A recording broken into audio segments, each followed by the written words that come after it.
খামার থেকে ঘুঘু পাখির বাচ্চা কতদিন পর আলাদা করতে হবে।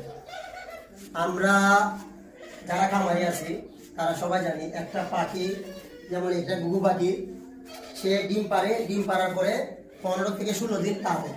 তা দেওয়ার পরে যেমন এবার বাচ্চা ফোটে, বাচ্চা ফোটার পরে 1 থেকে 30 থেকে 35 দিন পর যখন বাচ্চা, সে এই দেখেন এই আমার বাচ্চাটি যখন নিজে নিজে খাওয়া শিখছে, শিখার পরে এই যে মা বাবার সাথে সে খাওয়া শিখছে, শিখার পরে তাকে আলাদা করতে হবে।